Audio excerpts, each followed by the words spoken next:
حضرت ابو ہریرہ رضی اللہ تعالیٰ عنہ سے مروی ہے، رسول اللہ صلی اللہ علیہ وسلم نے فرمایا، 3 مساجد کے علاوہ کسی جگہ کی طرف دور دراز سے سواریاں کس کے نہ جایا جائے، اور وہ 3 مسجدیں یہ ہیں: مسجد حرام، مسجد نبوی اور مسجد اقصی۔ سنن نسائی حدیث نمبر 701۔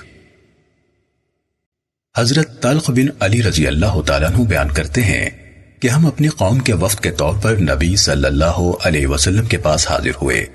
ہم نے آپ کی بیعت کی اور آپ کے ساتھ نمازیں پڑھیں، اور ہم نے آپ کو بتایا کہ ہمارے علاقے میں ہمارا ایک گرجا ہے، اور ہم نے آپ سے آپ کے وضو سے بچا ہوا پانی مانگا۔ آپ صلی اللہ علیہ وسلم نے پانی منگوایا، پھر وضو کیا اور کلی کی، پھر اس پانی کو ایک چھاگل میں انڈیل دیا اور فرمایا، جاؤ، جب تم اپنے علاقے میں پہنچو تو اپنے گرجے کو توڑ دینا اور اس کی جگہ یہ پانی چھڑک دینا اور اس جگہ کو مسجد بنا لینا۔ ہم نے کہا کہ ہمارا علاقہ بہت دور ہے اور گرمی سخت ہے، یہ پانی وہاں پہنچتے پہنچتے خشک ہو جائے گا۔ آپ صلی اللہ علیہ وسلم نے فرمایا، اس میں اور پانی ملا لیا کرنا، بلا شبہ اس سے اس کی پاکیزگی میں اضافہ ہوگا۔ ہم واپس چلے، حتیٰ کہ جب اپنے علاقے میں پہنچے تو ہم نے اپنا گرجا توڑ دیا، پھر اس کی جگہ وہ مبارک پانی چھڑکا اور اس جگہ مسجد بنا لی۔ پھر ہم نے اس میں اذان کہی۔ اس گرجے میں قبیلہ بنو طے کا ایک آدمی راہب کے طور پر رہتا تھا۔ جب اس نے اذان سنی تو کہنے لگا، یہ سچی دعوت ہے۔ پھر وہ ایک ٹیلے کی طرف گیا اور اس کے بعد ہمیں نظر نہ آیا۔ سنن نسائی حدیث نمبر 702۔ حضرت انس بن مالک رضی اللہ تعالیٰ عنہ سے روایت ہے، وہ فرماتے ہیں، جب اللہ کے رسول صلی اللہ علیہ وسلم تشریف لائے تو آپ مدینہ منورہ کے ایک کنارے یعنی قباء میں ایک قبیلے میں اترے جنہیں بنو عمرو بن عوف کہا جاتا تھا۔ آپ ان میں 14 راتیں ٹھہرے، پھر آپ نے بنو نجار کے سرداروں کی طرف پیغام بھیجا۔ وہ تلواریں لٹکائے ہوئے آئے۔ ایسے محسوس ہوتا ہے کہ میں اب بھی دیکھ رہا ہوں اللہ کے رسول صلی اللہ علیہ وسلم اپنی اونٹنی پر ہیں، حضرت ابو بکر رضی اللہ تعالیٰ عنہ آپ کے پیچھے بیٹھے ہیں اور بنو نجار کے سردار آپ کے ارد گرد ہیں، حتیٰ کہ آپ نے حضرت ابو ایوب رضی اللہ تعالیٰ عنہ کے گھر کے سامنے پڑاؤ ڈالا۔ شروع میں آپ کو جہاں نماز کا وقت ہو جاتا تھا نماز پڑھ لیتے تھے۔ آپ صلی اللہ علیہ وسلم بکریوں کے باڑوں میں بھی نماز پڑھتے رہے۔ پھر آپ کو مسجد بنانے کا حکم دیا گیا تو آپ نے بنو نجار کے سرداروں کو بلا بھیجا۔ وہ آئے تو آپ نے فرمایا، اے بنو نجار، مجھ سے اپنے اس ہاتھے کا بھاؤ یعنی قیمت کرو۔ انہوں نے کہا، اللہ کی قسم، ہم تو اس کی قیمت صرف اللہ تعالیٰ سے لیں گے۔ حضرت انس رضی اللہ تعالیٰ عنہ بیان کرتے ہیں کہ اس احاطے میں مشرکوں کی قبریں تھیں، کچھ ویرانہ یعنی کھنڈر تھا اور کھجوروں کے درخت تھے۔ رسول اللہ صلی اللہ علیہ وسلم نے حکم دیا تو مشرکوں کی قبریں اکھیڑ دی گئیں، درخت کاٹ دیے گئے اور ویرانے ہموار کر دیے گئے۔ انہوں نے مسجد کے قبلے والی جانب کھجور کے درختوں کی لائن لگا دی اور پتھروں کی چوکھٹ بنائی۔ صحابہ کرام رضی اللہ عنہم پتھر اٹھاتے تھے اور رجز یعنی شعر پڑھتے تھے۔ اللہ کے رسول صلی اللہ علیہ وسلم بھی ان کے ساتھ تھے۔ وہ سب کہتے تھے، اے اللہ، آخرت کی خیر کے سوا کوئی خیر نہیں، انصار و مہاجرین کی مدد فرما۔ سنن نسائی حدیث نمبر 703۔ حضرت عائشہ رضی اللہ تعالیٰ عنہ اور حضرت ابن عباس رضی اللہ تعالیٰ عنہما بیان کرتے ہیں، جب اللہ کے رسول صلی اللہ علیہ وسلم کی وفات کا وقت قریب ہوا تو آپ اپنی چادر کبھی چہرے انور پر ڈال لیتے، پھر جب گھبراہٹ ہوتی تو اسے چہرے سے ہٹا لیتے۔ اسی حالت میں آپ صلی اللہ علیہ وسلم نے فرمایا، اللہ کی لعنت ہو یہودیوں اور عیسائیوں پر جنہوں نے اپنے انبیاء کی قبروں کو مسجدیں بنا لیا۔ سنن نسائی حدیث نمبر 704۔ حضرت عائشہ رضی اللہ تعالیٰ عنہ سے منقول ہے کہ ام حبیبہ اور ام سلمہ رضی اللہ عنہما نے ایک گرجے کا ذکر کیا جسے انہوں نے حبشہ میں یعنی ہجرت حبشہ کے دور میں دیکھا تھا۔ اس میں تصویریں تھیں تو اللہ کے رسول صلی اللہ علیہ وسلم نے فرمایا، ان عیسائیوں کی یہ عادت تھی کہ جب ان میں کوئی نیک آدمی فوت ہو جاتا تو اس کی قبر پر مسجد بنا دیتے اور اس میں یہ تصویریں بنا دیتے۔ قیامت کے دن اللہ تعالیٰ کے نزدیک یہ تمام مخلوق میں سے بدترین ہوں گے۔ سنن نسائی حدیث نمبر 705۔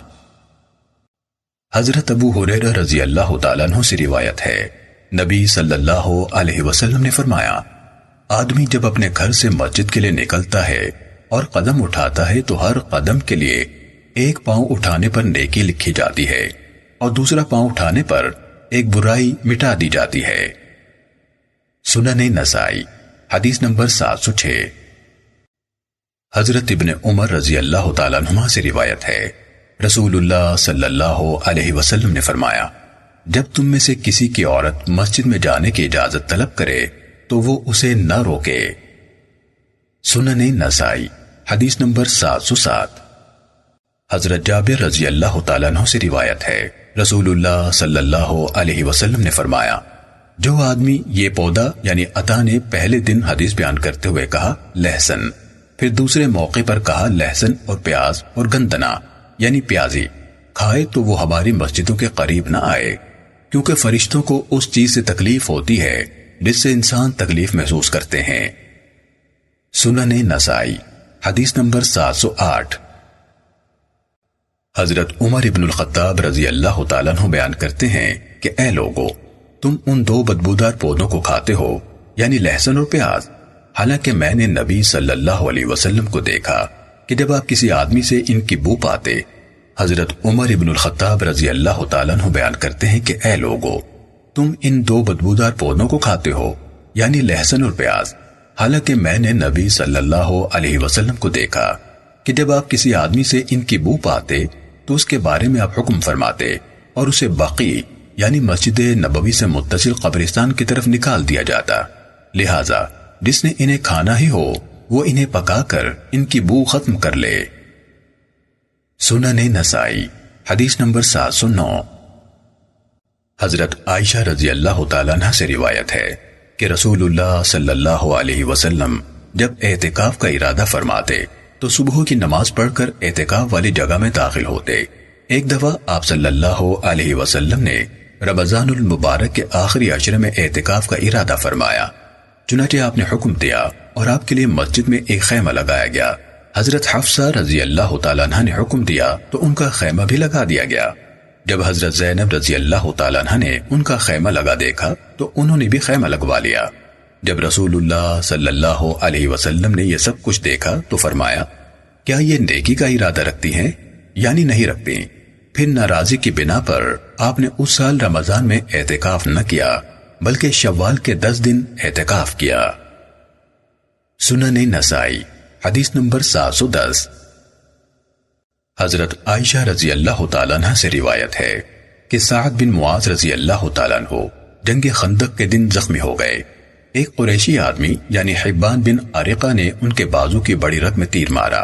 رسول اللہ صلی اللہ علیہ وسلم نے ان کے لیے مسجد میں خیمہ لگا دیا تاکہ آپ قریب سے ان کی عیادت کر لیا کریں۔ سنن نسائی حدیث نمبر 711۔ حضرت ابو قتادہ رضی اللہ تعالیٰ عنہ بیان کرتے ہیں کہ ہم ایک دفعہ مسجد میں بیٹھے تھے کہ رسول اللہ صلی اللہ علیہ وسلم اپنی نوازی امامہ بنت ابو العاص بن ربیع کو اٹھائے ہوئے ہمارے پاس آئے۔ وہ ابھی بچی تھیں۔ ان کی والدہ زینب بنت رسول اللہ صلی اللہ علیہ وسلم تھیں۔ اللہ کے رسول صلی اللہ علیہ وسلم نے نماز پڑھائی جبکہ وہ بچی آپ کے کندھے پر تھی۔ آپ جب رکوع فرماتے تو بچی کو اتار دیتے اور جب کھڑے ہوتے تو اسے دوبارہ اٹھا لیتے حتیٰ کہ آپ نے اسی طرح نماز مکمل کی۔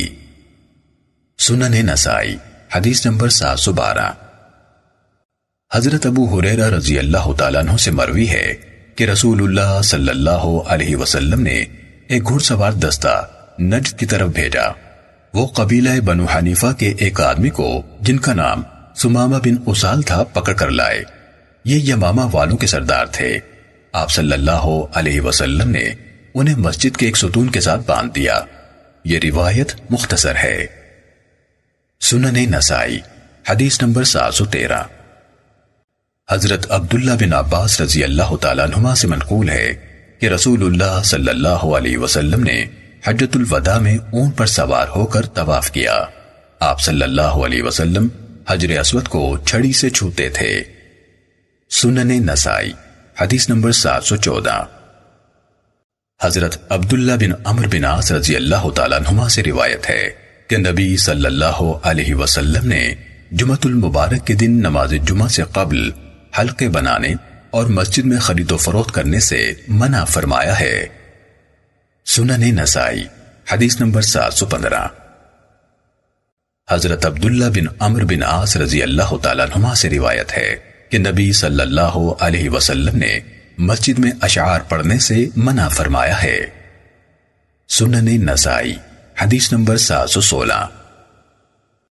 حضرت سعید بن مسیب سے روایت ہے کہ حضرت عمر رضی اللہ تعالیٰ عنہ حضرت حسان بن ثابت رضی اللہ تعالیٰ عنہ کے پاس سے گزرے جبکہ وہ مسجد میں شعر پڑھ رہے تھے۔ حضرت عمر رضی اللہ تعالیٰ عنہ نے انہیں گھور کر دیکھا تو وہ کہنے لگے، میں نے اس وقت بھی مسجد میں شعر پڑھے ہیں جب اس میں آپ سے بہتر شخصیت موجود تھی، یعنی نبی صلی اللہ علیہ وسلم۔ پھر وہ یعنی حسان رضی اللہ تعالیٰ عنہ حضرت ابو ہریرہ رضی اللہ تعالیٰ عنہ کی طرف متوجہ ہوئے اور کہا، کیا آپ نے رسول اللہ صلی اللہ علیہ وسلم کو یہ فرماتے ہوئے سنا ہے؟ اے حسان، میری طرف سے کافروں کو جواب دو، اے اللہ اس کی روح القدس سے تائید فرما۔ ابو ہریرہ رضی اللہ تعالیٰ عنہ نے کہا، اللہ کی قسم ہاں۔ سنن نسائی حدیث نمبر 717۔ حضرت جابر رضی اللہ تعالیٰ عنہ سے مروی ہے کہ ایک آدمی آیا اور مسجد میں گمشدہ جانور کا اعلان کرنے لگا، چنانچہ رسول اللہ صلی اللہ علیہ وسلم نے فرمایا، اللہ کرے تجھے نہ ملے۔ سنن نسائی حدیث نمبر 718۔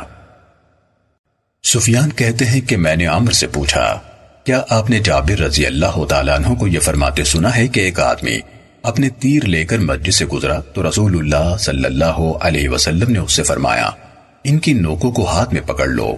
اس نے کہا، جی ہاں۔ سنن نسائی حدیث نمبر 719۔ حضرت اسود سے روایت ہے کہ میں اور علقمہ حضرت عبداللہ بن مسعود رضی اللہ تعالیٰ عنہ کے ہاں گئے۔ آپ نے ہم سے پوچھا، ان لوگوں نے نماز پڑھ لی ہے؟ ہم نے کہا نہیں۔ فرمایا، اٹھو اور نماز پڑھو۔ ہم آپ کے پیچھے کھڑے ہونے لگے تو آپ نے ہم میں سے ایک کو اپنی دائیں اور دوسرے کو بائیں طرف کھڑا کر لیا اور انہوں نے بغیر اذان و اقامت کے نماز پڑھائی، اور جب رکوع کرتے تھے تو اپنی ہاتھوں کی انگلیوں کو ایک دوسرے میں پھنسا کر گھٹنوں کے درمیان رکھ لیتے تھے۔ پھر فرمایا، میں نے رسول اللہ صلی اللہ علیہ وسلم کو اسی طرح کرتے ہوئے دیکھا ہے۔ سنن نسائی حدیث نمبر 720۔ حضرت اعمش کی یہ حدیث حضرت اسحاق بن ابراہیم نے ہمیں بواسطہ نظر شعبہ سے مذکورہ حدیث کے ہم معنی بیان کی ہے۔ سنن نسائی حدیث نمبر 721۔ حضرت عباد بن تمیم کے چچا حضرت عبداللہ بن زید رضی اللہ تعالیٰ عنہ سے منقول ہے کہ میں نے رسول اللہ صلی اللہ علیہ وسلم کو مسجد میں سیدھے یعنی چت لیٹے ہوئے دیکھا۔ آپ صلی اللہ علیہ وسلم نے اپنا ایک پاؤں دوسرے پاؤں کے اوپر رکھا ہوا تھا۔ سنن نسائی حدیث نمبر 722۔ حضرت ابن عمر رضی اللہ تعالیٰ عنہما سے مروی ہے کہ وہ اللہ کے رسول صلی اللہ علیہ وسلم کے دور میں مسجد نبوی میں سو جایا کرتے تھے، جبکہ وہ نوجوان اور غیر شادی شدہ تھے اور ان کا گھر بار نہ تھا۔ سنن نسائی حدیث نمبر 723۔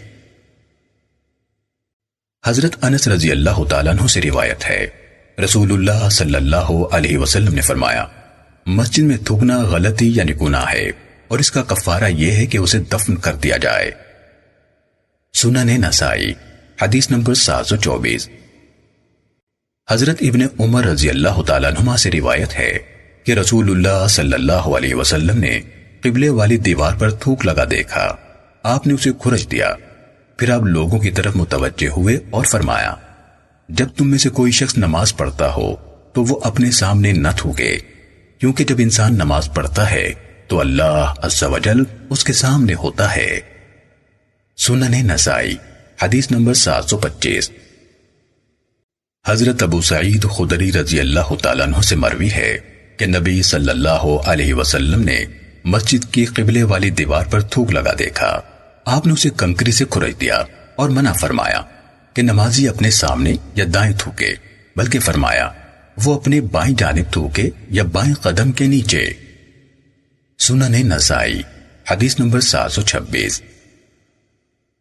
حضرت طارق بن عبداللہ محاربی رضی اللہ تعالیٰ عنہ سے منقول ہے، رسول اللہ صلی اللہ علیہ وسلم نے فرمایا، جب تو نماز پڑھتا ہو تو اپنے سامنے یا دائیں جانب نہ تھوک، اگر خالی جگہ ہو یعنی نمازی نہ ہو تو اپنے پیچھے یا بائیں طرف تھوک، ورنہ ایسے کر۔ اور آپ نے پاؤں کے نیچے تھوکا اور اسے مل دیا۔ سنن نسائی حدیث نمبر 727۔ حضرت شخیر رضی اللہ تعالیٰ عنہ سے روایت ہے کہ میں نے رسول اللہ صلی اللہ علیہ وسلم کو دیکھا، آپ نے کھنکار پھینکا اور بائیں پاؤں سے مٹی میں مل دیا۔ سنن نسائی حدیث نمبر 728۔ حضرت ابو حمید اور حضرت ابو اسید رضی اللہ تعالیٰ عنہما سے روایت ہے، رسول اللہ صلی اللہ علیہ وسلم نے فرمایا، جب تم میں سے کوئی مسجد میں داخل ہو تو کہے، اللہم افتح لی ابواب رحمتک، اے اللہ میرے لیے اپنی رحمت کے دروازے کھول دے۔ اور جب مسجد سے باہر نکلے تو کہے، اللہم انی اسألک من فضلک، اے اللہ میں تجھ سے تیرا فضل مانگتا ہوں۔ سنن نسائی حدیث نمبر 723۔ حضرت ابو قتادہ رضی اللہ تعالیٰ عنہ سے مروی ہے، رسول اللہ صلی اللہ علیہ وسلم نے فرمایا، جب تم میں سے کوئی مسجد میں داخل ہو تو اسے بیٹھنے سے پہلے 2 رکعتیں پڑھنی چاہیے۔ سنن نسائی حدیث نمبر 731۔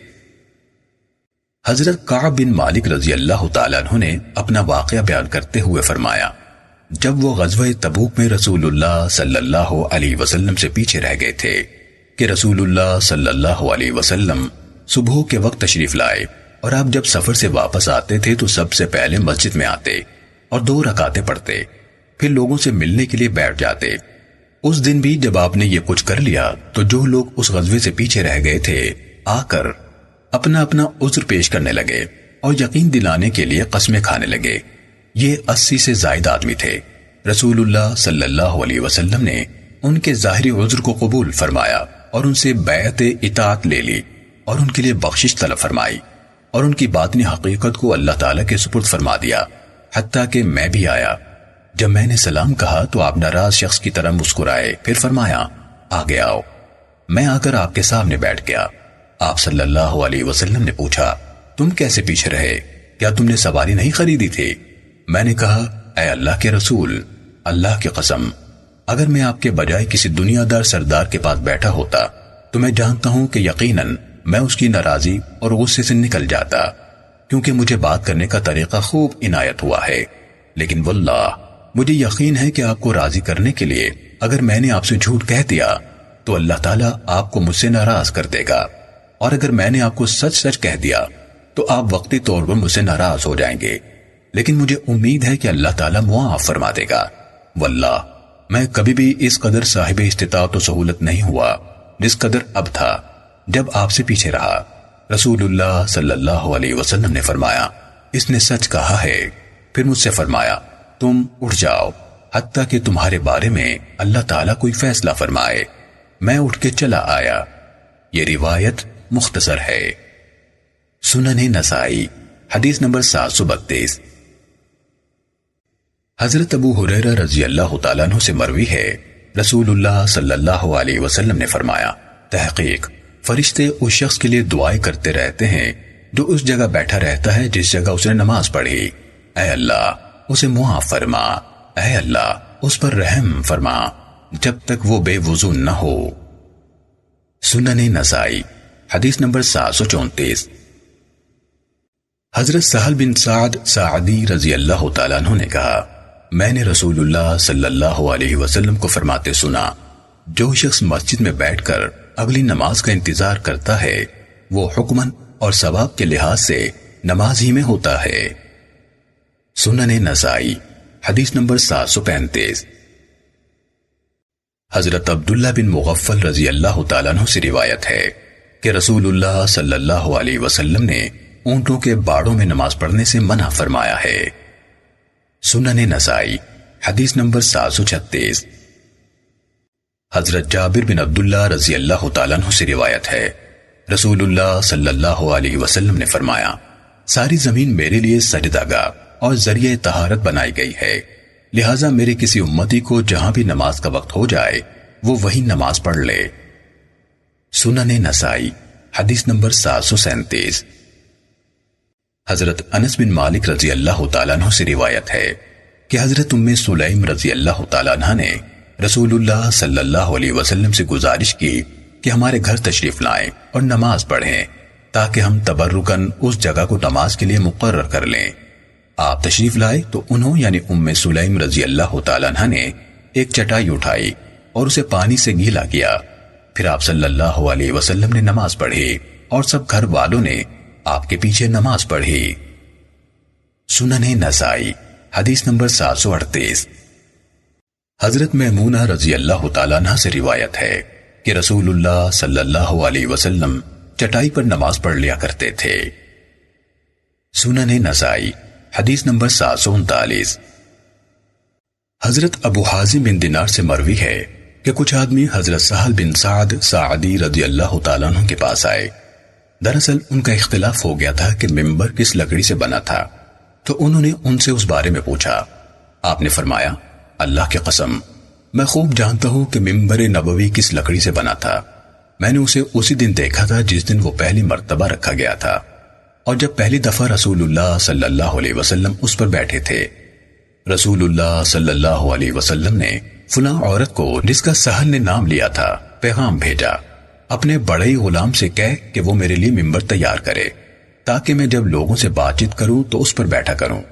اس عورت نے غلام کو حکم دیا تو اس نے مقام غابہ کے جھاؤ کے درخت سے ممبر تیار کیا، پھر اسے وہ لے کر اس عورت کے پاس آیا تو اس عورت نے اسے رسول اللہ صلی اللہ علیہ وسلم کے پاس بھیج دیا۔ آپ نے حکم دیا تو اسے اس جگہ رکھ دیا گیا۔ پھر میں نے رسول اللہ صلی اللہ علیہ وسلم کو دیکھا، آپ اس پر چڑھے اور نماز شروع کی۔ آپ نے ممبر ہی پر تکبیر تحریمہ کہی، ممبر ہی پر رکوع کیا، پھر پچھلے پاؤں نیچے اترے اور ممبر ہی سے متصل ہو کر سجدہ کیا، پھر دوبارہ ممبر پر چڑھ گئے۔ جب فارغ ہوئے تو لوگوں کی طرف متوجہ ہوئے اور فرمایا، اے لوگو، میں نے یہ اس لیے کیا ہے تاکہ تم میری اقتداء کر سکو اور میری نماز کا طریقہ سیکھ لو۔ سنن نسائی حدیث نمبر 740۔ حضرت ابن عمر رضی اللہ تعالیٰ عنہما سے مروی ہے، انہوں نے کہا، میں نے رسول اللہ صلی اللہ علیہ وسلم کو گدھے پر سوار نماز پڑھتے دیکھا جبکہ آپ خیبر کی طرف جا رہے تھے۔ سنن نسائی حدیث نمبر 741۔ حضرت انس بن مالک رضی اللہ تعالیٰ عنہ سے منقول ہے، انہوں نے رسول اللہ صلی اللہ علیہ وسلم کو گدھے پر سوار نماز پڑھتے دیکھا۔ آپ خیبر کی طرف جا رہے تھے جبکہ قبلہ آپ کی پشت کی جانب تھا۔ امام ابو عبد الرحمن نسائی رحمہ اللہ بیان کرتے ہیں کہ ہم نہیں جانتے کہ کسی اور راوی نے یصلی علی حمار کے الفاظ بیان کرنے میں عمرو بن یحییٰ کی موافقت کی ہو۔ صحیح بات یہ ہے کہ یحییٰ بن سعید کی حضرت انس رضی اللہ تعالیٰ عنہ سے اس مفہوم کی روایت موقوف ہے، واللہ اعلم۔ سنن نسائی حدیث نمبر 742۔ حضرت برا بن عازب رضی اللہ تعالیٰ عنہ سے روایت ہے کہ رسول اللہ صلی اللہ علیہ وسلم مدینے تشریف لائے تو تقریباً 16 مہینے بیت المقدس کی طرف منہ کر کے نماز پڑھتے رہے۔ پھر آپ صلی اللہ علیہ وسلم کا رخ انور کعبے کی طرف کر دیا گیا۔ ایک آدمی جس نے نبی صلی اللہ علیہ وسلم کے ساتھ کعبے کی طرف منہ کر کے نماز پڑھی تھی، انصار کے قوم بنو حارثہ کے پاس سے گزرا۔ وہ بیت المقدس کی طرف منہ کر کے نماز پڑھ رہے تھے۔ اس نے کہا، میں گواہی دیتا ہوں کہ رسول اللہ صلی اللہ علیہ وسلم کو کعبہ رخ نماز پڑھنے کا حکم دے دیا گیا ہے۔ چنانچہ وہ نماز ہی میں کعبے کی طرف مڑ گئے۔ سنن نسائی حدیث نمبر 743۔ حضرت ابن عمر رضی اللہ تعالیٰ عنہما سے منقول ہے کہ رسول اللہ صلی اللہ علیہ وسلم سفر میں اپنی سواری پر نفل نماز پڑھ لیا کرتے تھے، سواری کا منہ جس طرف بھی ہوتا۔ امام مالک نے کہا، حضرت ابن عمر رضی اللہ عنہما کے شاگرد عبداللہ بن دینار نے کہا کہ ابن عمر رضی اللہ تعالیٰ عنہما بھی ایسے ہی کیا کرتے تھے۔ سنن نسائی حدیث نمبر 744۔ حضرت عبداللہ بن عمر رضی اللہ تعالیٰ عنہما سے روایت ہے کہ رسول اللہ صلی اللہ علیہ وسلم سواری پر نفل نماز پڑھ لیا کرتے تھے جس طرح بھی اس کا منہ ہوتا، اور آپ سواری پر وتر پڑھ لیا کرتے تھے مگر فرض نماز سواری پر نہیں پڑھتے تھے۔ سنن نسائی حدیث نمبر 745۔ حضرت ابن عمر رضی اللہ تعالیٰ عنہما سے مروی ہے کہ ایک دفعہ لوگ قباء کی مسجد میں صبح کی نماز پڑھ رہے تھے کہ ایک آنے والا ان کے پاس آیا اور اس نے کہا، تحقیق رسول اللہ صلی اللہ علیہ وسلم پر آج رات وحی اتری ہے اور آپ کو کعبے کی طرف منہ کرنے کا حکم دیا گیا ہے، لہٰذا تم بھی کعبے کی طرف منہ کر لو۔ ان کے چہرے شام کی طرف تھے، وہ کعبے کی طرف گھوم گئے۔ سنن نسائی حدیث نمبر 746۔ حضرت عائشہ رضی اللہ تعالیٰ عنہ سے روایت ہے کہ اللہ کے رسول صلی اللہ علیہ وسلم سے غزوہ تبوک میں نمازی کے سترے کے بارے میں پوچھا گیا تو آپ صلی اللہ علیہ وسلم نے فرمایا، پالان کی پچھلی لکڑی کے برابر ہونا چاہیے۔ سنن نسائی حدیث نمبر 747۔ حضرت ابن عمر رضی اللہ تعالیٰ عنہما سے روایت ہے کہ نبی صلی اللہ علیہ وسلم اپنے سامنے نیزہ گاڑ لیتے پھر اس کی طرف نماز پڑھتے۔ سنن نسائی حدیث نمبر 748۔ حضرت سہل بن ابو حسمہ رضی اللہ تعالیٰ عنہ سے مروی ہے رسول اللہ صلی اللہ علیہ وسلم نے فرمایا، جب تم میں سے کوئی شخص سترے کی طرف نماز پڑھے تو اس سے قریب کھڑا ہو تاکہ شیطان اس کی نماز کو قطع نہ کرتے۔ سنن نسائی حدیث نمبر 749۔ حضرت عبداللہ بن عمر رضی اللہ تعالیٰ عنہما سے منقول ہے کہ رسول اللہ صلی اللہ علیہ وسلم اسامہ بن زید، بلال اور عثمان بن طلحہ حجبی رضی اللہ عنہم کعبے میں داخل ہوئے اور دروازہ بند کر لیا۔ جب آپ باہر تشریف لائے تو میں نے بلال رضی اللہ تعالیٰ عنہ سے پوچھا، رسول اللہ صلی اللہ علیہ وسلم نے کعبے میں کیا کیا؟ انہوں نے کہا، آپ صلی اللہ علیہ وسلم نے ایک ستون اپنے بائیں کیا اور 2 ستون اپنے دائیں کیے اور 3 ستون اپنے پیچھے۔ ان دنوں بیت اللہ 6 ستونوں پر قائم تھا۔ پھر آپ صلی اللہ علیہ وسلم نے نماز پڑھی اور اپنے اور قبلے کی دیوار کے درمیان تقریباً 3 ہاتھ کا فاصلہ کیا۔ سنن نسائی حدیث نمبر 750۔ حضرت ابو ذر رضی اللہ تعالیٰ عنہ سے روایت ہے رسول اللہ صلی اللہ علیہ وسلم نے فرمایا، جب تم میں سے ایک آدمی کھڑا نماز پڑھ رہا ہو تو اگر اس کے سامنے پالان کی پچھلی لکڑی کے برابر کوئی چیز ہو تو وہ سترا بن جاتی ہے، اور اگر اس کے سامنے پالان کی پچھلی لکڑی کے برابر کوئی چیز نہ ہو تو عورت، گدھا اور کالا کتا اس کی نماز توڑ دیتے ہیں۔ میں نے کہا، کالے، زرد اور سرخ میں کیا فرق ہے؟ تو ابو ذر نے فرمایا، میں نے رسول اللہ صلی اللہ علیہ وسلم سے پوچھا تھا جیسے تم نے پوچھا ہے، تو آپ صلی اللہ علیہ وسلم نے فرمایا تھا، کالا کتا شیطان ہے۔ سنن نسائی حدیث نمبر 751۔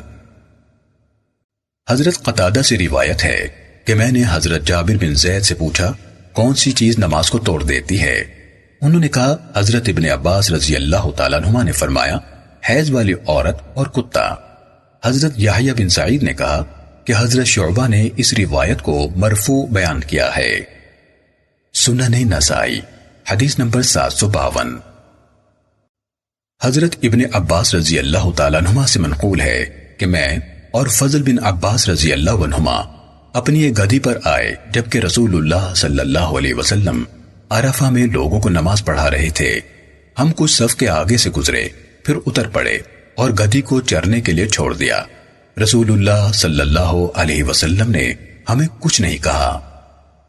سنن نسائی حدیث نمبر 753۔ حضرت صہیب سے منقول ہے کہ میں نے حضرت ابن عباس رضی اللہ تعالیٰ عنہما کو فرماتے سنا کہ وہ اور بنو ہاشم کا ایک لڑکا ایک گدھے پر سوار رسول اللہ صلی اللہ علیہ وسلم کے سامنے سے گزرے جبکہ آپ نماز پڑھ رہے تھے۔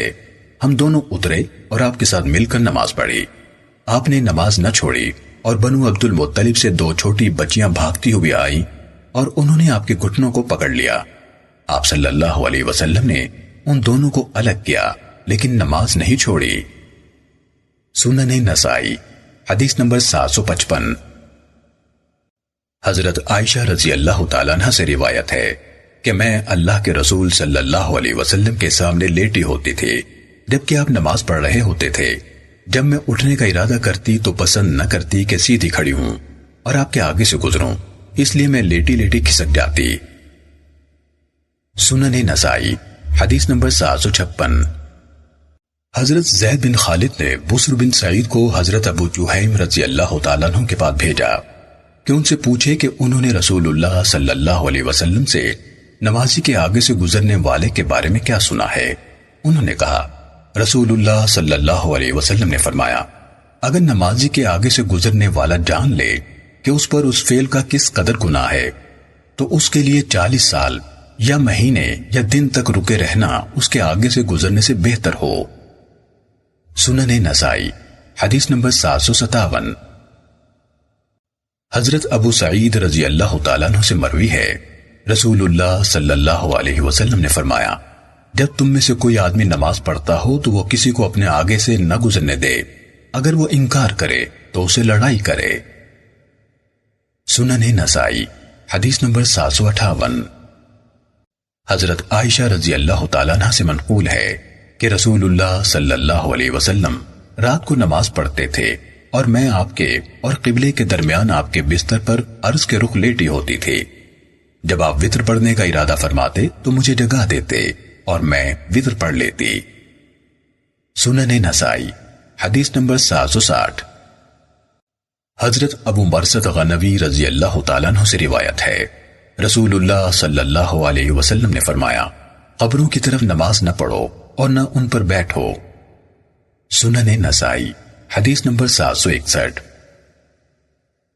حضرت عائشہ رضی اللہ تعالیٰ عنہ فرماتی ہیں کہ میرے گھر میں ایک تصاویر والا کپڑا تھا، میں نے اسے گھر میں ایک طاق کے سامنے بطور پردہ لٹکا لیا۔ رسول اللہ صلی اللہ علیہ وسلم اس طاق کی طرف نماز پڑھا کرتے تھے، اس لیے آپ نے کہا، اے عائشہ اسے میرے سامنے سے ہٹا دو، میں نے اتار کر اس کے تکیے بنا لیے۔ سنن نسائی حدیث نمبر 762۔ حضرت عائشہ رضی اللہ تعالیٰ عنہ سے روایت ہے کہ رسول اللہ صلی اللہ علیہ وسلم کے پاس ایک چٹائی تھی جسے آپ دن کو بچھا لیتے تھے اور رات کو اسے حجرہ سا بنا لیتے تھے اور اس میں نماز پڑھتے۔ لوگوں کو آپ کی نماز کا پتہ چل گیا تو وہ آپ کی نماز کے ساتھ نماز پڑھنے لگے، جبکہ ان کے اور آپ کے درمیان وہ چٹائی حائل تھی۔ آپ نے فرمایا، اتنے عمل کے شائق بنو جس کی آسانی کے ساتھ طاقت رکھو، کیونکہ اللہ تعالیٰ ثواب دینے سے نہیں اکتائے گا، حتیٰ کہ تم ہی اکتا جاؤ گے اور وہ نئی کام چھوڑ دو گے۔ اللہ تعالیٰ کا سب سے پسندیدہ کام وہ ہے جس پر ہمیش کی ہو، اگرچہ وہ تھوڑا ہی ہو۔ پھر آپ نے اس جگہ نماز پڑھنی چھوڑ دی، دوبارہ نہیں پڑھی، پھر گھر میں پڑھنے لگے، حتیٰ کہ اللہ تعالیٰ نے آپ کی روح قبض کر لی، اور آپ جب کوئی کام شروع کرتے تو اس پر ہمیش کی کرتے، یعنی یہ نہیں کہ 4 دن کیا پھر چھوڑ دیا۔ سنن نسائی حدیث نمبر 763۔ حضرت ابو ہریرہ رضی اللہ تعالیٰ عنہ سے روایت ہے کہ ایک شخص نے رسول اللہ صلی اللہ علیہ وسلم سے ایک کپڑے میں نماز پڑھنے کے بارے میں پوچھا تو آپ نے فرمایا، کیا تم میں سے ہر شخص کے پاس 2 کپڑے ہیں؟ سنن نسائی حدیث نمبر 764۔ حضرت عمر بن ابو سلمہ رضی اللہ تعالیٰ عنہ سے روایت ہے کہ میں نے رسول اللہ صلی اللہ علیہ وسلم کو حضرت ام سلمہ رضی اللہ تعالیٰ عنہ کے گھر میں ایک کپڑے میں نماز پڑھتے ہوئے دیکھا ہے، اس طرح کہ آپ نے اس کے دونوں کنارے اپنے دونوں کاندھوں پر ڈالے ہوئے تھے۔ سنن نسائی حدیث نمبر 765۔ حضرت سلمہ بن اکوع رضی اللہ تعالیٰ عنہ سے روایت ہے کہ میں نے اللہ کے رسول صلی اللہ علیہ وسلم سے عرض کی کہ کبھی میں شکار کے پیچھے ہوتا ہوں اور مجھ پر صرف ایک قمیص ہوتی ہے، تو کیا اس میں نماز پڑھ لیا کروں؟ آپ صلی اللہ علیہ وسلم نے فرمایا، اسے بٹن لگا لیا کرو، اگرچہ کانٹے ہی سے ہو۔ سنن نسائی حدیث نمبر 766۔ حضرت سہل بن سعد رضی اللہ تعالیٰ عنہ سے منقول ہے کہ کچھ لوگ رسول اللہ صلی اللہ علیہ وسلم کے ساتھ نماز پڑھا کرتے تھے اور انہوں نے اپنے ازار یعنی چھوٹے ہونے کی وجہ سے بچوں کی طرح گردن پر باندھے ہوتے تھے، تو احتیاطاً عورتوں سے کہا گیا کہ تم سجدے سے سر نہ اٹھایا کرو حتیٰ کہ مرد سیدھے بیٹھ جایا کریں۔ سنن نسائی حدیث نمبر 767۔ حضرت عمر بن سلمہ رضی اللہ تعالیٰ عنہ سے مروی ہے کہ جب میری قوم کے لوگ نبی صلی اللہ علیہ وسلم کے پاس سے لوٹے تو انہوں نے کہا کہ آپ نے فرمایا تھا تمہاری امامت وہ شخص کرائے جو قرآن مجید زیادہ پڑھا ہوا ہو۔ تو انہوں نے مجھے بلایا کیونکہ مجھے زیادہ قرآن یاد تھا اور مجھے رکوع اور سجدے کا طریقہ سکھایا، تو میں انہیں نماز پڑھایا کرتا تھا اور مجھ پر ایک پھٹی ہوئی چادر تھی۔ لوگ میرے والد سے کہتے تھے کیا تم ہماری نظروں سے اپنے بیٹے کی شرمگاہ نہیں ڈھانپ سکتے؟ سنن نسائی حدیث نمبر 768۔ حضرت عائشہ رضی اللہ تعالیٰ عنہ سے روایت ہے کہ رسول اللہ صلی اللہ علیہ وسلم رات کو نماز پڑھتے اور میں آپ کے ایک طرف لیٹی ہوتی جبکہ میں حائضہ ہوتی تھی۔ مجھ پر ایک چادر ہوتی تھی جس کا کچھ حصہ رسول اللہ صلی اللہ علیہ وسلم پر ہوتا تھا۔ سنن نسائی حدیث نمبر 769۔ حضرت ابو ہریرہ رضی اللہ تعالیٰ عنہ سے مروی ہے کہ رسول اللہ صلی اللہ علیہ وسلم نے فرمایا تم میں سے کوئی شخص اس طرح ایک کپڑے میں نماز نہ پڑھے کہ اس کے کندھوں پر کچھ بھی کپڑا نہ ہو۔ سنن نسائی حدیث نمبر 770۔ حضرت عقبہ بن عامر رضی اللہ تعالیٰ عنہ سے منقول ہے کہ رسول اللہ صلی اللہ علیہ وسلم کو ایک ریشم کی اچکن یعنی شیروانی سے ملتا جلتا لباس تحفے میں دیا گیا۔ آپ نے اسے پہنا، پھر اس میں نماز پڑھی، سلام پھیرا تو اسے بڑی تیزی اور سختی سے اتار دیا، گویا کہ آپ اسے ناپسند فرما رہے ہیں۔ پھر فرمایا یہ پرہیزگاروں کے لیے جائز نہیں۔ سنن نسائی حدیث نمبر 771۔ حضرت عائشہ رضی اللہ تعالیٰ عنہ سے مروی ہے کہ اللہ کے رسول صلی اللہ علیہ وسلم نے ایک دھاری دار منقش چادر میں نماز پڑھی، پھر فرمایا مجھے اس کے نقش و نگار نے اپنی طرف متوجہ رکھا، اسے ابو جہم کے پاس لے جاؤ اور اس سے اس کی ان پچانی چادر لے آؤ۔ سنن نسائی حدیث نمبر 772۔ حضرت ابو جحیفہ رضی اللہ تعالیٰ عنہ سے منقول ہے کہ رسول اللہ صلی اللہ علیہ وسلم سرخ حلے یعنی جوڑے میں تشریف لائے، ایک برچھا گاڑا اور اس کی طرف نماز پڑھی، کتے، گدھے اور عورتیں اس کے آگے سے گزرتے تھے۔ سنن نسائی حدیث نمبر 773۔ حضرت عائشہ رضی اللہ تعالیٰ عنہ سے مروی ہے، فرماتی ہیں کہ میں اور ابو القاسم رسول اللہ صلی اللہ علیہ وسلم ایک کپڑے میں سوتے تھے۔ کبھی میں حیض کی حالت میں ہوتی تھی، اگر اس کپڑے کو مجھ سے کوئی حیض وغیرہ لگ جاتا تو اتنی جگہ دھو لیتے، مزید جگہ نہیں دھوتے تھے اور اس میں نماز بھی پڑھتے تھے، پھر دوبارہ میرے ساتھ لیٹ جاتے، اگر پھر کوئی چیز لگ جاتی تو دوبارہ اسی طرح دھوتے، اس سے زائد جگہ نہ دھوتے تھے۔ سنن نسائی حدیث نمبر 774۔ حضرت حمام نے کہا کہ میں نے حضرت جریر بن عبداللہ رضی اللہ تعالیٰ عنہ کو دیکھا کہ انہوں نے پیشاب کیا، پھر پانی منگوایا اور وضو کیا اور اپنے موضوع پر مسح کیا، پھر اٹھے اور نماز پڑھی۔ ان سے اس بارے میں پوچھا گیا تو فرمانے لگے میں نے نبی صلی اللہ علیہ وسلم کو ایسے کرتے دیکھا ہے۔ سنن نسائی حدیث نمبر 775۔ حضرت ابو مسلمہ سعید بن یزید بصری نے کہا میں نے حضرت انس بن مالک رضی اللہ تعالیٰ عنہ سے پوچھا کیا اللہ کے رسول صلی اللہ علیہ وسلم جوتوں میں نماز پڑھ لیتے تھے؟ انہوں نے فرمایا ہاں۔ سنن نسائی حدیث نمبر 776۔ حضرت عبداللہ بن سائب رضی اللہ تعالیٰ عنہ سے منقول ہے کہ رسول اللہ صلی اللہ علیہ وسلم نے فتح مکہ کے دن نماز پڑھی تو آپ نے اپنے جوتوں کو اپنی بائیں طرف رکھا۔ سنن نسائی حدیث نمبر 777۔ حضرت عبداللہ بن مسعود رضی اللہ تعالیٰ عنہ سے مروی ہے، انہوں نے فرمایا جب رسول اللہ صلی اللہ علیہ وسلم فوت ہوئے تو انصار نے کہا ایک امیر ہم میں سے ہوگا اور ایک تم یعنی مہاجرین میں سے۔ حضرت عمر رضی اللہ تعالیٰ عنہ ان کے پاس آئے اور فرمایا کیا تم جانتے نہیں کہ رسول اللہ صلی اللہ علیہ وسلم نے حضرت ابو بکر صدیق رضی اللہ تعالیٰ عنہ کو حکم دیا تھا کہ وہ لوگوں کو نماز پڑھائیں، تو تم میں سے کون چاہے گا کہ ابو بکر سے آگے بڑھے؟ انہوں نے کہا ہم اس بات سے اللہ کی پناہ طلب کرتے ہیں کہ ہم حضرت ابو بکر رضی اللہ تعالیٰ عنہ سے آگے بڑھیں۔ سنن نسائی حدیث نمبر 778۔ حضرت ابو العالیہ برا نے کہا کہ ایک دن زیاد یعنی گورنر کوفہ و بصرہ نے نماز کو مؤخر کیا تو میرے پاس عبداللہ بن سامت آئے. میں نے ان کے لیے کرسی رکھی، وہ اس پر بیٹھ گئے. میں نے ان سے زیاد کے اس فعل کا ذکر کیا تو انہوں نے اپنے ہونٹ کاٹے اور میری ران پر ہاتھ مارا اور کہنے لگے، میں نے حضرت ابو ذر رضی اللہ تعالیٰ عنہ سے یہ مسئلہ پوچھا تھا جیسے کہ تو نے مجھ سے پوچھا ہے، تو انہوں نے میری ران پر اسی طرح ہاتھ مارا تھا جس طرح میں نے تیری ران پر مارا ہے، اور فرمایا میں نے اللہ کے رسول صلی اللہ علیہ وسلم سے یہ مسئلہ پوچھا تھا جیسا کہ تو نے مجھ سے پوچھا ہے، تو آپ صلی اللہ علیہ وسلم نے بھی میری ران پر ہاتھ مارا تھا جس طرح میں نے تیری ران پر مارا ہے، اور آپ صلی اللہ علیہ وسلم نے فرمایا تھا وقت پر نماز پڑھ لینا، پھر اگر ان یعنی مؤخر کرنے والوں کے ساتھ نماز پا لے تو ان کے ساتھ بھی پڑھ لینا، یہ نہ کہنا کہ میں نے نماز پڑھ لی ہے لہٰذا میں ان کے ساتھ نہیں پڑھوں گا. سنن نسائی حدیث نمبر 779. حضرت عبداللہ بن مسعود رضی اللہ تعالیٰ عنہ سے روایت ہے، رسول اللہ صلی اللہ علیہ وسلم نے فرمایا شاید تم ایسے لوگوں کو پاؤ جو بے وقت نماز پڑھیں گے. اگر تم پر ایسا دور آ جائے تو نماز وقت پر پڑھ لیا کرنا، پھر ان کے ساتھ بھی پڑھ لینا اور اسے نفل سمجھ لینا.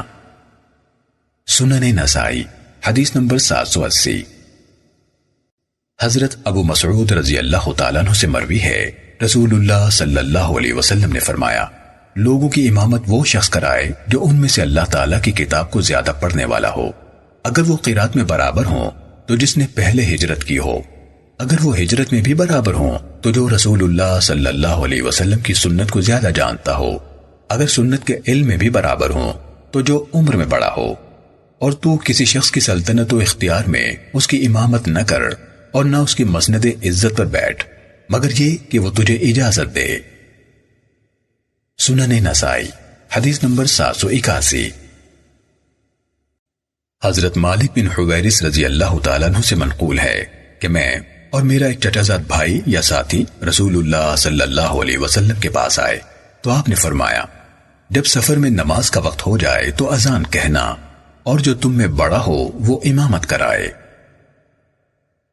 سنن نسائی حدیث نمبر 782.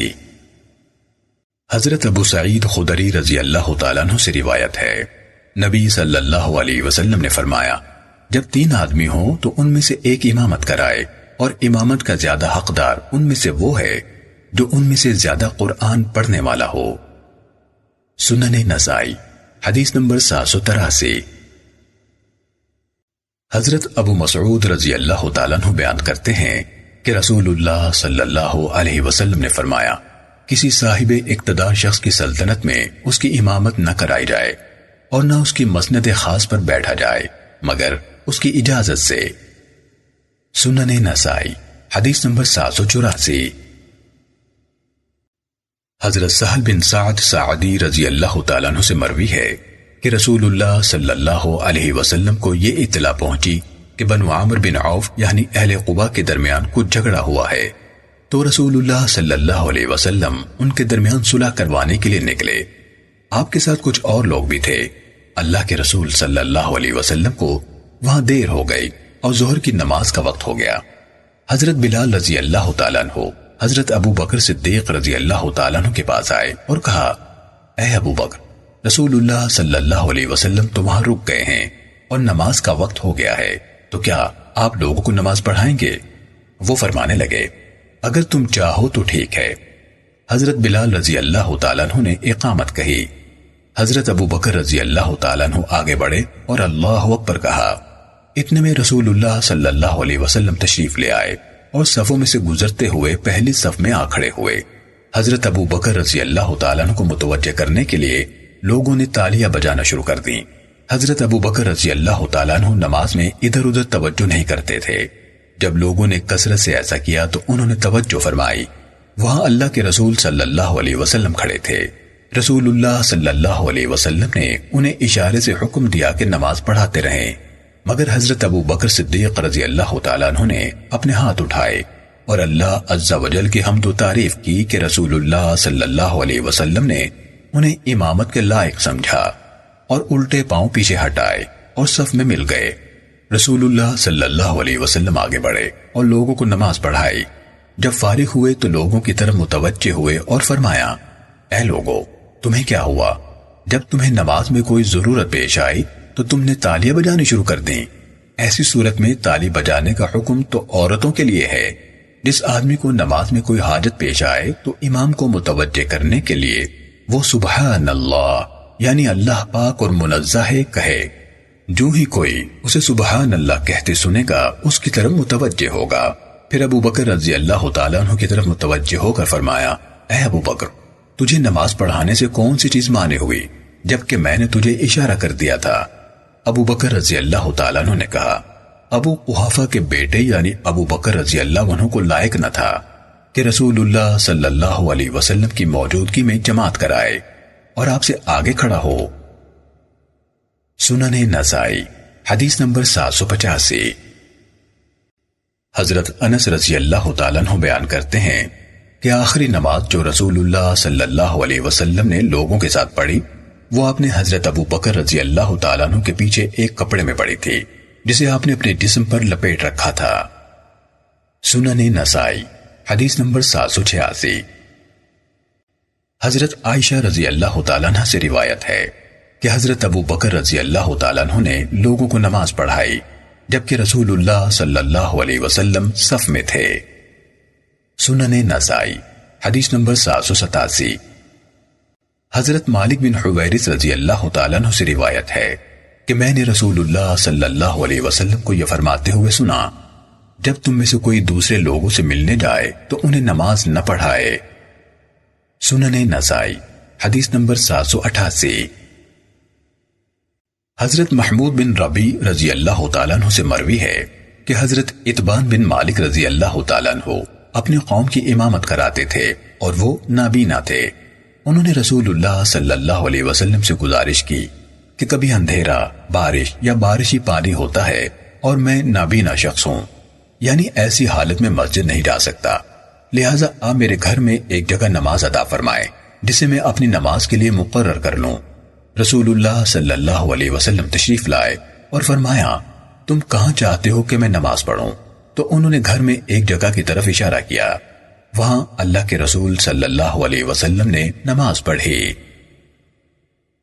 سنن نسائی حدیث نمبر 789۔ حضرت عمرو بن سلمہ جرمی رضی اللہ تعالیٰ عنہ سے منقول ہے کہ قافلے ہمارے پاس سے گزرا کرتے تھے، ہم ان سے قرآن سیکھ لیتے تھے۔ میرے والد محترم نبی صلی اللہ علیہ وسلم کے پاس اپنی قوم کا نمائندہ بن کر گئے۔ واپسی کے وقت آپ نے فرمایا، تم میں سے امامت وہ کرائے جو زیادہ قرآن پڑھا ہوا ہو۔ میرے والد واپس آئے اور کہا کہ رسول اللہ صلی اللہ علیہ وسلم نے فرمایا، تمہاری امامت وہ شخص کرائے جو قرآن زیادہ پڑھا ہوا ہو۔ لوگوں نے تلاش کیا تو میں ان سب سے زیادہ قرآن پڑھا ہوا تھا، لہٰذا میں ان کی امامت کراتا تھا، حالانکہ میں 8 سال کا تھا۔ سنن نسائی حدیث نمبر 790۔ حضرت ابو قتادہ رضی اللہ تعالیٰ عنہ بیان کرتے ہیں کہ رسول اللہ صلی اللہ علیہ وسلم نے فرمایا، جب نماز کی اقامت کہی جائے تو کھڑے نہ ہو حتیٰ کہ مجھے آتا دیکھ لو۔ سنن نسائی حدیث نمبر 791۔ حضرت انس رضی اللہ تعالیٰ عنہ سے مروی ہے کہ ایک دفعہ نماز کی اقامت ہو گئی جبکہ اللہ کے رسول صلی اللہ علیہ وسلم ایک آدمی سے باتیں کر رہے تھے، چنانچہ آپ جماعت کے لیے کھڑے نہ ہوئے حتیٰ کہ لوگ سو گئے۔ سنن نسائی حدیث نمبر 792۔ حضرت ابو ہریرہ رضی اللہ تعالیٰ عنہ سے مروی ہے کہ نماز کی اقامت ہو گئی، لوگوں نے صفیں درست کر لی اور اللہ کے رسول صلی اللہ علیہ وسلم بھی تشریف لے آئے، حتیٰ کہ جب آپ اپنے مصلی پر کھڑے ہو گئے تو آپ کو یاد آیا کہ میں نے فرض غسل نہیں کیا۔ آپ نے لوگوں سے فرمایا، اپنی اپنی جگہ ٹھہرے رہو۔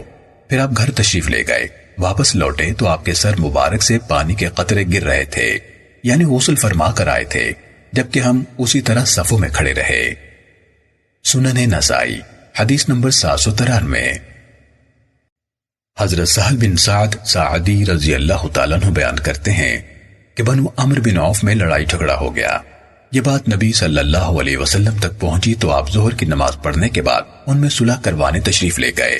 پھر آپ نے بلال رضی اللہ تعالیٰ عنہ سے فرمایا، اے بلال، اگر عصر کا وقت ہو جائے اور میں نہ آ سکوں تو ابو بکر رضی اللہ تعالیٰ عنہ سے کہنا کہ وہ لوگوں کو نماز پڑھا دیں۔ جب نماز کا وقت ہو گیا تو بلال رضی اللہ تعالیٰ عنہ نے اذان کہی، پھر اقامت کہی اور ابو بکر رضی اللہ تعالیٰ عنہ سے کہا آگے تشریف لائیے۔ ابو بکر رضی اللہ تعالیٰ عنہ آگے بڑھے اور نماز شروع کر دی۔ اتنے میں رسول اللہ صلی اللہ علیہ وسلم تشریف لے آئے۔ آپ لوگوں میں سے گزرتے ہوئے ابو بکر رضی اللہ تعالیٰ عنہ کے پیچھے جا کھڑے ہوئے۔ لوگوں نے تالیاں بجانا شروع کر دیں اور ابو بکر رضی اللہ تعالیٰ عنہ جب نماز شروع کر لیتے تھے تو ادھر ادھر توجہ نہ فرماتے تھے، لیکن جب ابو بکر رضی اللہ تعالیٰ عنہ نے دیکھا کہ تالیاں رک ہی نہیں رہیں تو انہوں نے توجہ کی۔ رسول اللہ صلی اللہ علیہ وسلم نے اپنے ہاتھ سے انہیں اشارہ کیا کہ نماز پڑھاتے رہیں، لیکن ابو بکر رضی اللہ تعالیٰ عنہ نے رسول اللہ صلی اللہ علیہ وسلم کے اس حالی فرمان پر اللہ عز و جل کا شکر ادا کیا، پھر الٹے پاؤں چلتے ہوئے پیچھے ہٹائے۔ جب رسول اللہ صلی اللہ علیہ وسلم نے یہ صورتحال دیکھی تو آگے بڑھے اور لوگوں کو نماز پڑھائی۔ جب نماز پوری کر لی تو فرمایا اے ابو بکر، تجھے کون سی چیز مانے ہوئی کہ تو نے جماعت جاری نہ رکھی جبکہ میں نے تجھے اشارہ کر دیا تھا؟ انہوں نے کہا ابو قحافہ کے بیٹے کے لیے مناسب نہ تھا کہ رسول اللہ صلی اللہ علیہ وسلم کی امامت کرائے۔ پھر آپ صلی اللہ علیہ وسلم نے لوگوں سے فرمایا جب تمہیں امام کو متوجہ کرنے کی کوئی ضرورت پیش آئے تو مرد سبحان اللہ کہیں اور عورتیں تالی بجائیں۔ سنن نسائی حدیث نمبر 794۔ حضرت انس رضی اللہ تعالیٰ عنہ سے منقول ہے کہ اللہ کے رسول صلی اللہ علیہ وسلم ایک گھوڑے سے اپنے دائیں پہلو پر گر پڑے۔ صحابہ کرام رضی اللہ عنہم آپ کی بیمار پرسی کے لیے آپ کے ہاں حاضر ہوئے۔ نماز کا وقت ہو گیا۔ جب آپ نے نماز مکمل کر لی تو فرمایا امام اس لیے بنایا جاتا ہے کہ اس کی اقتداء کی جائے، لہٰذا جب وہ رکوع میں چلا جائے تو تم رکوع کرو، جب سر اٹھا لے تو تم سر اٹھاؤ، جب سجدے کے لیے جا چکے تو تم سجدہ کرو، اور جب وہ سمع اللہ لمن حمیدہ یعنی اللہ نے اس شخص کی بات سن لی جس نے اس کی تعریف کی کہے تو تم ربنا لک الحمد یعنی اے ہمارے رب تیرے ہی لیے تعریف ہے کہو۔ سنن نسائی حدیث نمبر 795۔ حضرت ابو سعید خدری رضی اللہ تعالیٰ عنہ سے مروی ہے نبی صلی اللہ علیہ وسلم نے دیکھا کہ آپ کے اصحاب کچھ پیچھے پیچھے رہتے ہیں یعنی صف اول میں شریک نہیں ہوتے۔ آپ صلی اللہ علیہ وسلم نے فرمایا آگے بڑھو یعنی صف اول میں کھڑے ہوا کرو اور میری اقتداء کیا کرو، تم سے پیچھے کھڑے ہونے والے تمہاری اقتداء کریں گے۔ اور کچھ لوگ ایسے ہیں جو اگلی صفوں سے پیچھے ہی رہتے ہیں حتیٰ کہ اللہ تعالیٰ بھی انہیں اپنی رحمت، اپنے فضل اور بلندی درجات وغیرہ میں پیچھے کر دیتا ہے۔ سنن نسائی حدیث نمبر 796۔ عبداللہ بن مبارک نے جریری سے، انہوں نے ابو نضرہ سے اسی طرح اس روایت کے ہم معنی بیان کیا۔ سنن نسائی حدیث نمبر 797۔ حضرت عائشہ رضی اللہ تعالیٰ عنہ سے روایت ہے رسول اللہ صلی اللہ علیہ وسلم نے حضرت ابو بکر رضی اللہ تعالیٰ عنہ کو حکم دیا کہ لوگوں کو نماز پڑھائیں۔ عائشہ رضی اللہ تعالیٰ عنہ نے فرمایا نبی صلی اللہ علیہ وسلم ابو بکر رضی اللہ تعالیٰ عنہ سے آگے تھے، چنانچہ آپ صلی اللہ علیہ وسلم نے بیٹھ کر نماز پڑھی۔ ابو بکر رضی اللہ تعالیٰ عنہ نے لوگوں کو نماز پڑھائی اور لوگ ابو بکر رضی اللہ تعالیٰ عنہ کے پیچھے تھے۔ سنن نسائی حدیث نمبر 798۔ حضرت جابر رضی اللہ تعالیٰ عنہ سے منقول ہے کہ رسول اللہ صلی اللہ علیہ وسلم نے ہمیں ظہر کی نماز پڑھائی، ابو بکر رضی اللہ تعالیٰ عنہ آپ کے پیچھے تھے۔ جب رسول اللہ صلی اللہ علیہ وسلم تکبیر کہتے تو ابو بکر رضی اللہ تعالیٰ عنہ ہمیں سنانے کے لیے تکبیر کہتے۔ سنن نسائی حدیث نمبر 799۔ حضرت اسود اور علقمہ بیان کرتے ہیں کہ ہم حضرت عبداللہ بن مسعود رضی اللہ تعالیٰ عنہ کے پاس دوپہر کے وقت حاضر ہوئے۔ انہوں نے فرمایا تحقیق وہ وقت قریب ہے کہ ایسے امراء ہوں گے جو نماز کے وقت اور کاموں میں مصروف رہیں گے، چنانچہ تم نماز وقت پر پڑھ لیا کرو۔ پھر وہ اٹھے اور ہمارے درمیان کھڑے ہو کر نماز پڑھائی اور فرمایا میں نے رسول اللہ صلی اللہ علیہ وسلم کو ایسے کرتے دیکھا ہے۔ سنن نسائی حدیث نمبر 800۔